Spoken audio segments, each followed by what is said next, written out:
Today we'll continue from HTML scripts. So I will share the screen with you.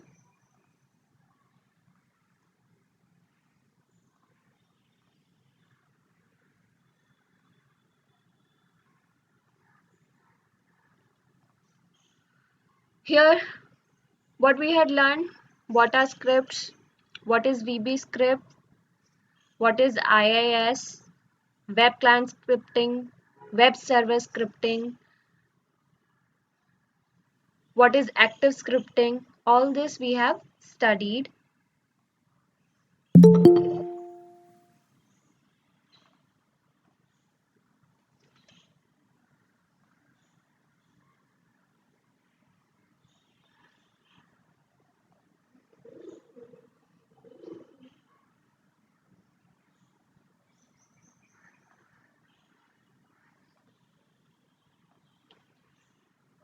And we had seen an example of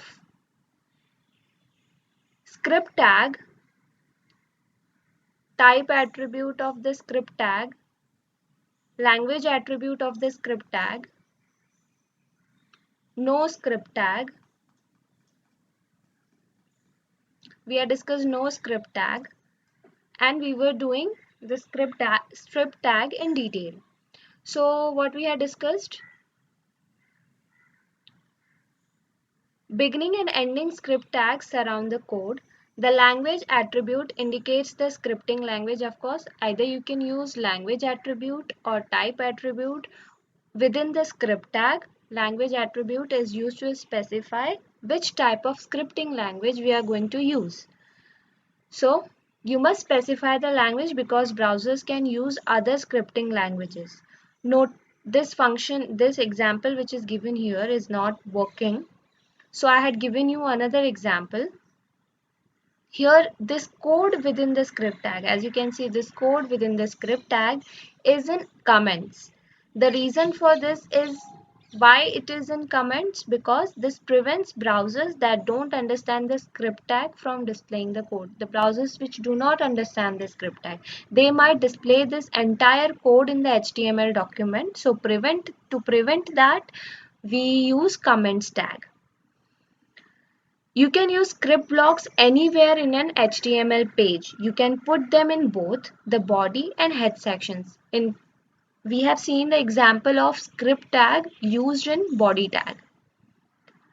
Previous example which we had seen, alert function, the message pops up. There is a window which pops up in which the message is written as hello world. That example which we had seen, there the script tag was used in body tag. We can also use the script tag in head section. So we'll see the example how to use script tag in head section. Let us see first what is written here. However, you will probably want to put all general purpose scripting code in the head section. Why mostly we prefer to put the code in head section? In order to keep all the code together. Because if you use within the body tag, the code will be scattered in your entire document. So if you want to keep track of how many, what script language I have used within the HTML document, we should use the script tag in head section. Keeping your code in the head section ensures that all code is read and decoded before it is called from within the HTML section. When the code is written in the head section, it is interpreted by the browser beforehand. And when we call that script code from the body, within the body tag, from the body tag, it will not take time. One notable exception to this rule is that you may want to provide inline scripting code within forms. Forms are used to create interactive, are used to give interactive features to the HTML document. Forms, normal forms, as you know, we fill forms online. So those forms where you have to input your details, your name, your middle name, last name, date of birth, gender, such types of forms. So If you want to give inline scripting code, sometimes you require to put script code within the forms. There is an exception that you can use the script tag in the body tag.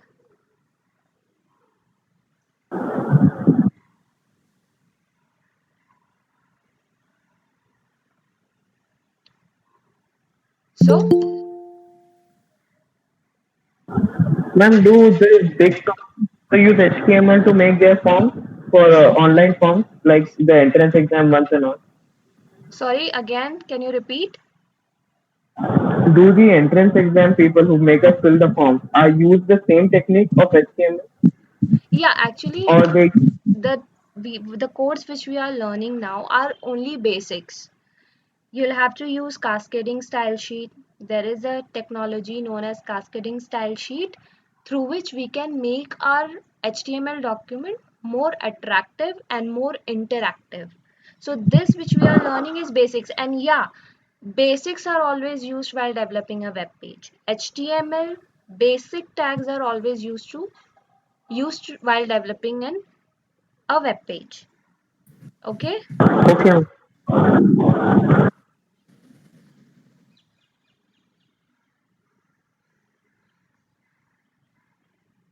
Next is what? So one notable exception to this rule is that you may want to provide inline scripting code within forms. If you are joining next time late, then I will not admit you. This is the last time I'm warning you.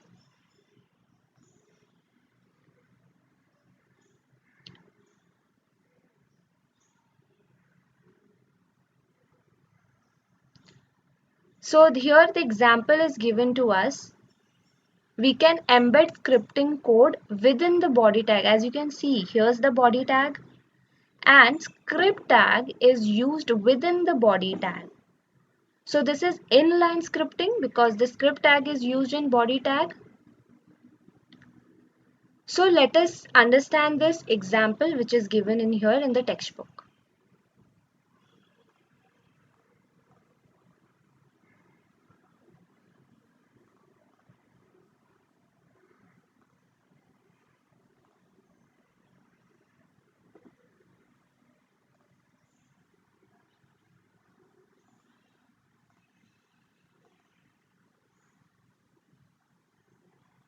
So this is the output. Here I have one button. Why it's not working? I had told you when you'll open it with Google Chrome, it will not support. It requires lower versions of Internet Explorer, versions below Internet Explorer version 11. So I will open it with Internet Explorer.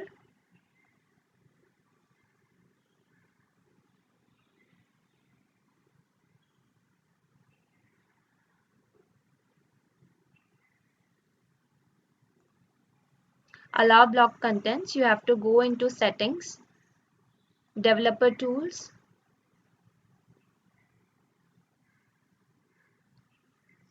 select emulation, and select any lower version below 11. Now I'll click on this. Yeah. So here's a message popping up saying button pressed. So this is the output, and now let us understand the code.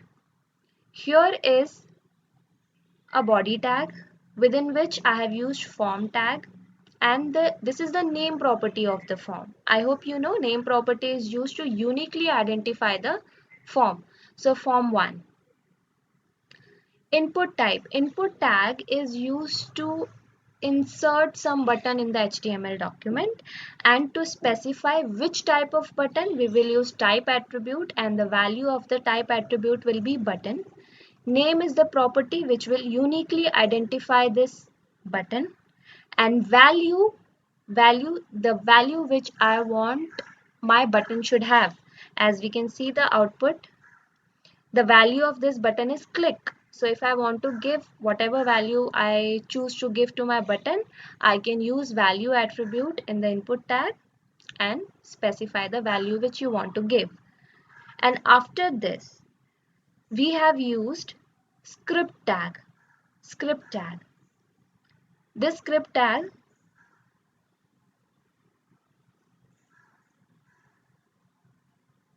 there is some error.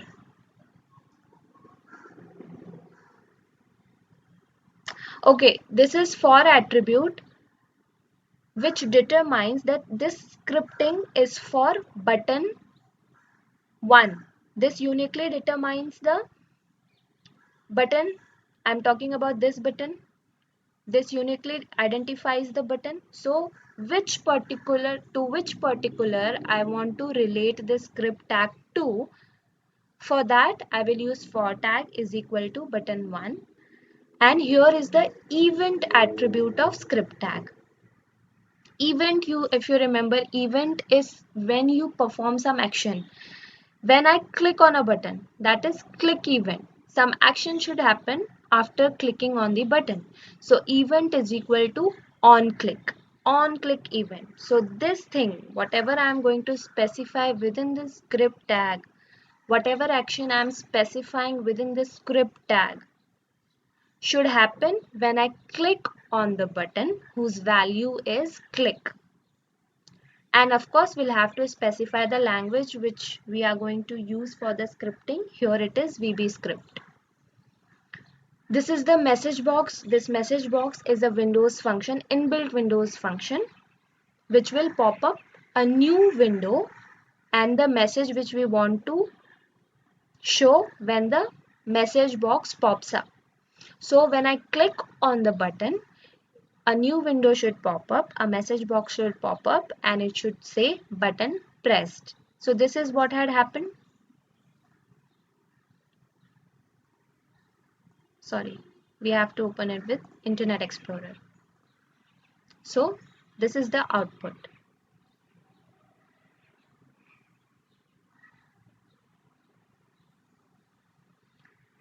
So as you can see, we have done inline scripting in this example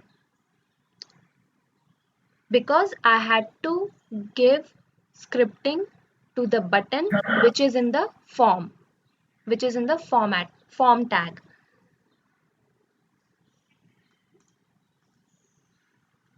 Then we will close the form, close the body tag and close the HTML. Same thing here.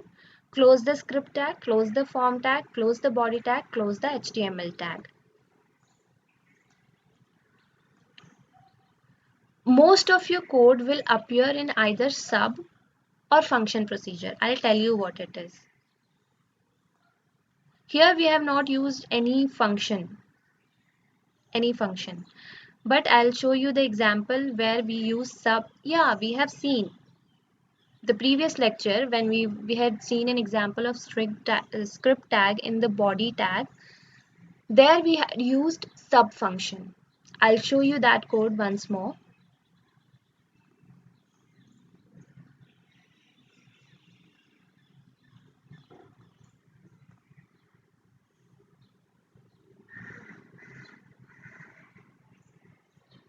See, this is the sub function. I'd explain you there also what is sub function.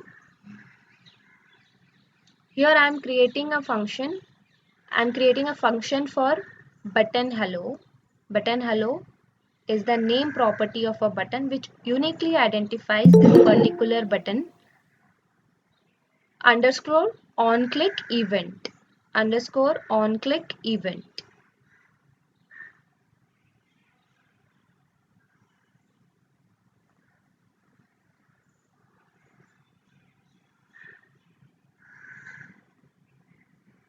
This is on this I have explained you, so there is no point wasting time in this here. I hope you don't have any doubt in this code. I just wanted to tell you we had seen the example. Input Sorry, your voice is not clear, Anirudh. Ma'am वो पहले वाला जो था code हाँ, उसमें script type करके आपने button one करके लिया था स्क्रिप्ट लैंग्वेज स्क्रिप्ट टाइप दूसरा, स्क्रिप्ट करके द लिया था। सेकेंड वन, एक 1 second, हाँ. ये तो This code, हाँ मैम। हाँ, हाँ वो स्क्रिप्ट बटन वन का मतलब मैं I didn't understand that. this one. Yes ma'am. See, if I have used multiple buttons within the HTML document, so which okay. button I am referring to? Which button I am referring to? Button 1, button 2, or button 3? So whatever is the name attribute of that particular button, I will use for attribute, in which I will specify the value same as the name attribute of a particular button. Now it's clear? Yes ma'am. So if there are two three buttons, there are two three script tags, right? Yeah, there will be ambiguity if I'll not use the name attribute, because I will not Okay. be able to uniquely identify each and every button. So which button this script is talking about, how it's going to come to know? Okay ma'am. So this code is clear. This one, this I had explained in the next lecture. I hope you don't have any doubt in this. So I'll go further. So yeah, I was telling you sub or function procedure. Either we can use sub or we can use function. There is one more. This was an example of subroutine. This was an example of subroutine. Same thing we can write it with function. I will show you the example for that also.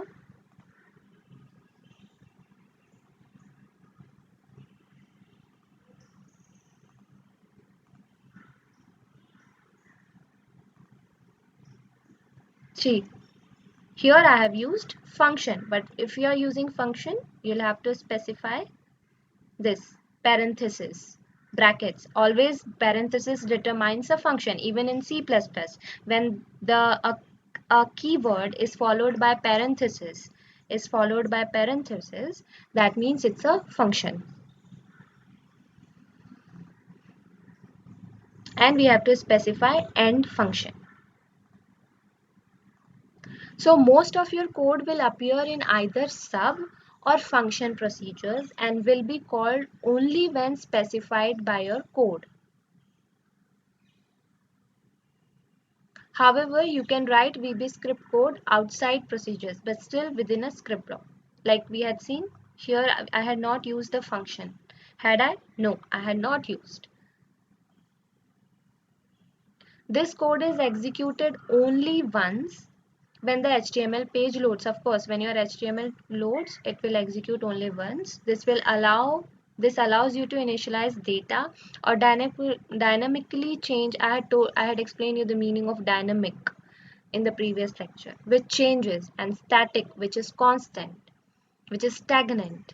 So dynamically change the look of your web page when it loads. So this is the end of the topic, HTML scripts. Yeah, I have not explained you how to use script tag within the head section. So this one also is same code is there, only here I have used function. Same thing is there. Input type to insert a button. Okay, I will show you the output for this.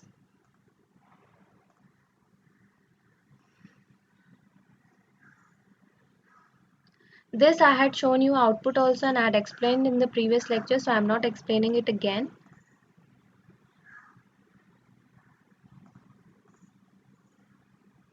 This also I have explained you, button press example, form tag thing. So I'll show you output for this.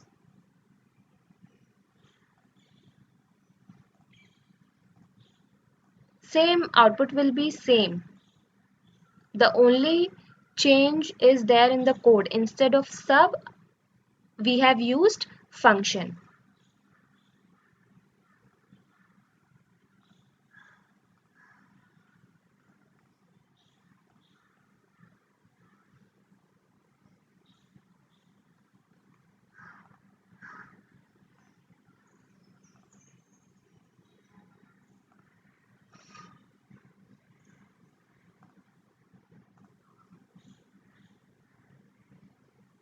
Okay, this was the example. See, hello world.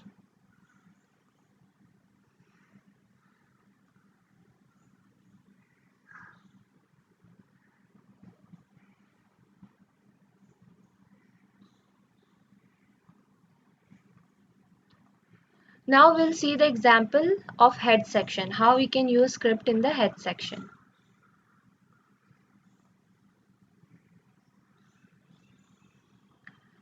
See, HTML, head, title. Title, you know why it is used for. Title, close. And can you see this is the head tag and this is the closing of the head tag. And this is the script. Script is within the head tag. So script is within the head tag.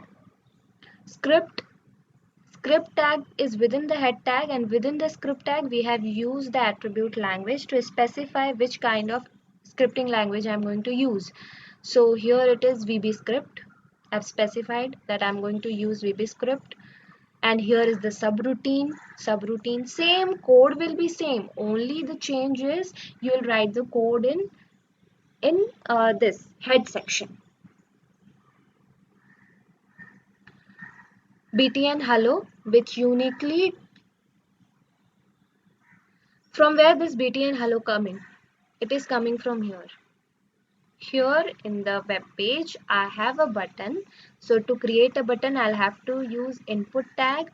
Type is equal to, this is the type attribute which will specify that I'm going to use button, and this is the name attribute, name property of the button, which uniquely identifies the button. So name, the value of the name property is btn hello. And here also btn hello. That means this scripting is for the button whose name property is btn hello is equal to on click event. Alert function, I told you alert function is an inbuilt function of the Windows which helps to pop up a new window and it will display the message whatever is written in here. Like here it is written hello world. It's the same output.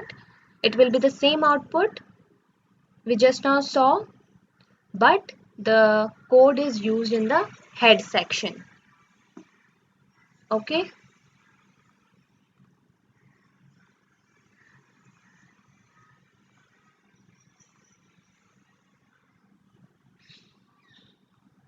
Here also it is the same thing.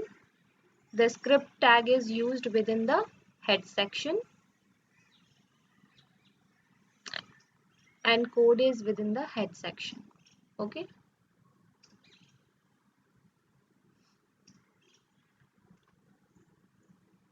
So is it clear to you? Here is here one example is there. That's not very important from exam point of view. It's only the example given to make you understand what is, how we can use script tag. So I'll just explain you very quickly. Here the code which is given is, there is some error in this code. There is some mistake while scripting.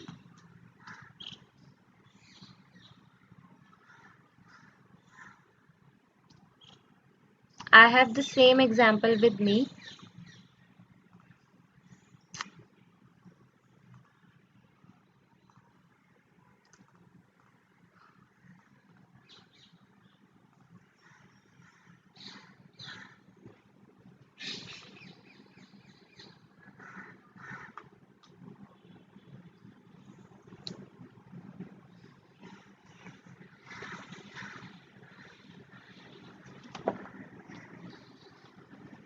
See, here's this HTML body.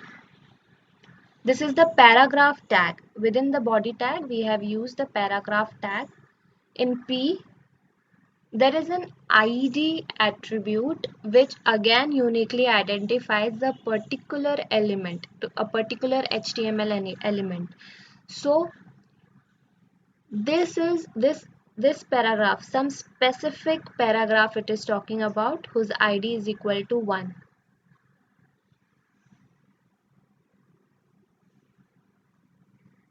Okay, we'll see the use of this, where it is used. So PID is equal to 1, paragraph close. This is the button tag which is used to create the button, and this is the event, on click event of the button. This is the on click event of the button. So when I click on this button, something should happen.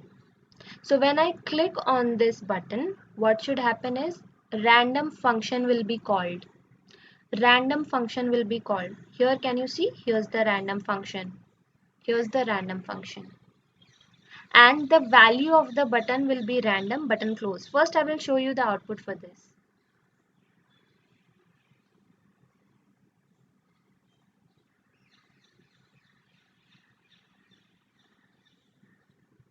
Sorry, I have to open it with Internet Explorer.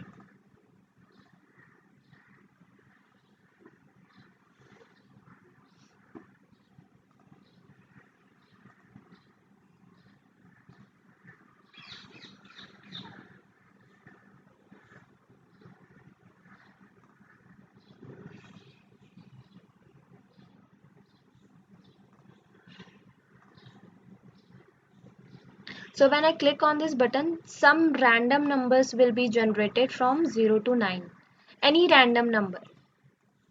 From 0 to 9, it is generating any random number. So the example which is given here, random number generator using VB script. So I'm successfully able to generate random numbers. So this is the code to generate random numbers. So here's the code. So we have created a button whose value will be random. See, this is random, value will be random. When I click on this random button, which function should be called? Random function, which is here. Okay, and I have taken an example of JavaScript. Here's the example of JavaScript. Script. So for this, I don't need to go to Internet Explorer and change the version of the Internet Explorer. I can directly open it with Google Chrome also, because this is JavaScript. I'm directly opening it with Google Chrome. Here it will work because currently JavaScript is in use, not VB script. So script type is equal to, here I have used type attribute to specify the type of scripting that I'm going to use. I'm going to use JavaScript. And here's the function, and this is the function name and the parenthesis, curly braces. In JavaScript we always use curly braces. And this is document dot. This is document dot means whatever is going to happen will be represented in the HTML document. Get element by ID, and in brackets this is the get element by ID function, and within which we have specified one. One, if you remember, is the ID of paragraph tag. So what is happening is, this is one paragraph. If you'll see the code, I've created a paragraph and nothing is there within this paragraph. So here's a paragraph. When I had run this HTML code, there was nothing above this button. Since when I click on this button, something should be added to this paragraph which is specified here. Why this paragraph? Because ID is equal to 1, as you can see here, and here also, as you can see, is 1.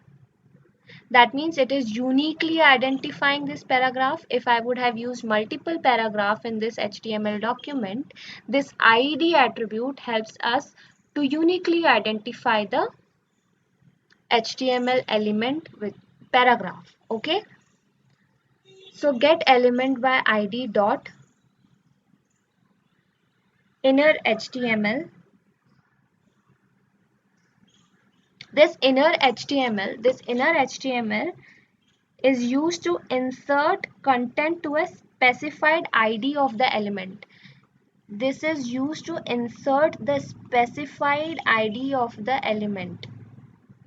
So whatever element this is going to generate, this statement is going to generate, will be added to the element whose ID is 1. So when I click on this, it will randomly display the numbers in the paragraph whose ID is equal to 1.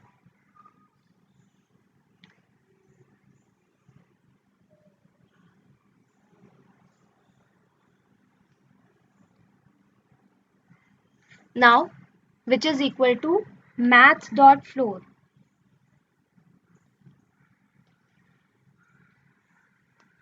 Maths.floor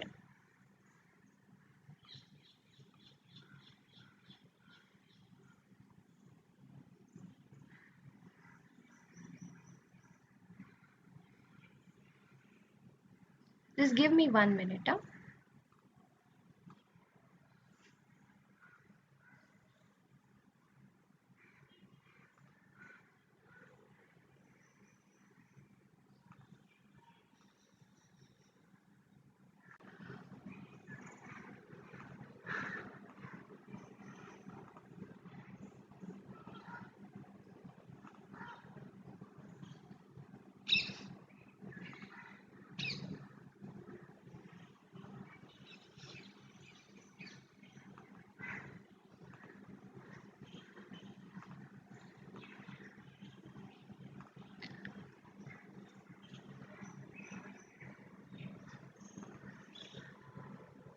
Are you able to see my screen?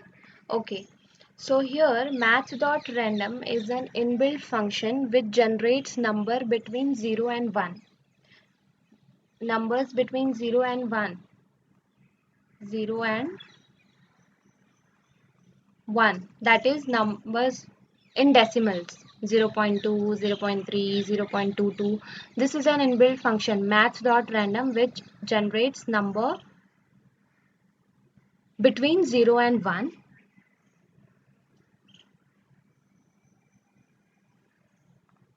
Here maths.random. So if for example the number generated is 0 0.2, okay, so if I want to make it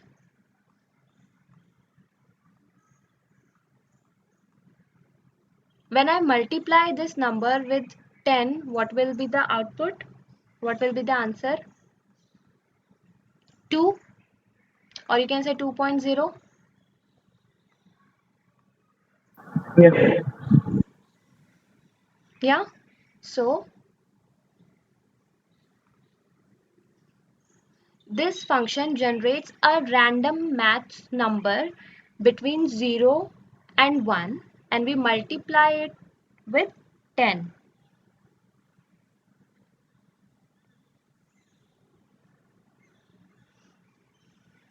So that I get the proper integer value. Then maths.floor helps us to truncate the number after the decimal. My answer was 2.0. But to truncate the number after decimal, the function which is used is maths.floor. Is it clear to you? And close the curly braces, close the script tag, close the body tag, close the HTML tag. So what had happened? Math.floor is the decimal. It will remove the decimal number. It will remove it. Okay.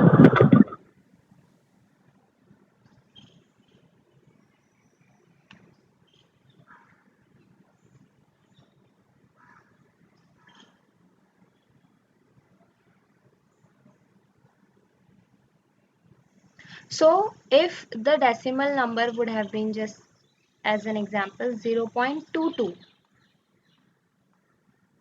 and multiply it with by 10, answer will be 2.2. Maths.floor, what it's going to do, it will see this maths.random has generated some random number which is 0.22, which is 0.22. Okay, and then I'm multiplying it with 10 so that I get the number between 0 to 10. Yes, ma'am. Okay, so this number is between 0.22. So this number is between 0 to 10. And math floor function, this math floor function removes the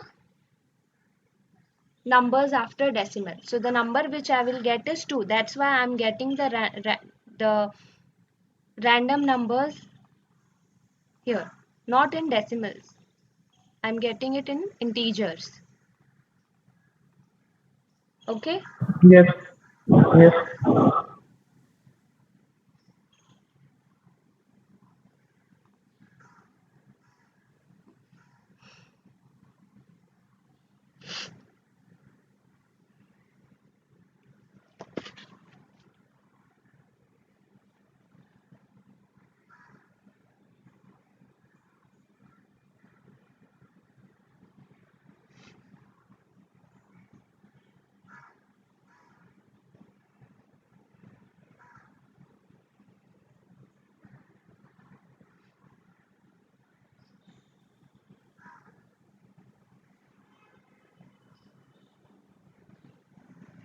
So this example which we were seeing is generating numbers between 0 to 9. 10 is not there. So to get the 10, we'll have to add 1 plus 1. I'll save it, I'll refresh it. Let us see if I get 10 as a number, as a random number. I'm getting the 10.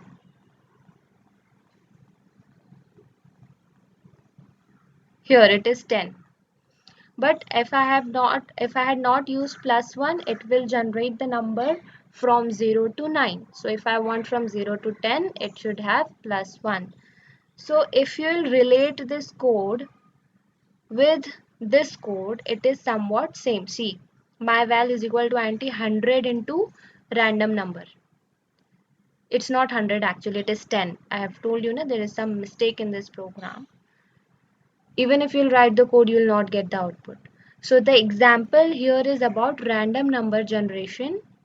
This was VB script, and VB script is not so very important. I have given you example of JavaScript. The function which is being performed here is same as the code which we have learned here. Okay, so this is an example of random number generation. Numbers between 0 to 9, numbers between 0 to 10. So is this clear to you? So this is end of chapter 4. This is the end of chapter 4. Is there any doubt? No. Sure. So in next lecture, we will start with C++, which is chapter 2. Okay. So next lecture, we will start with chapter 2.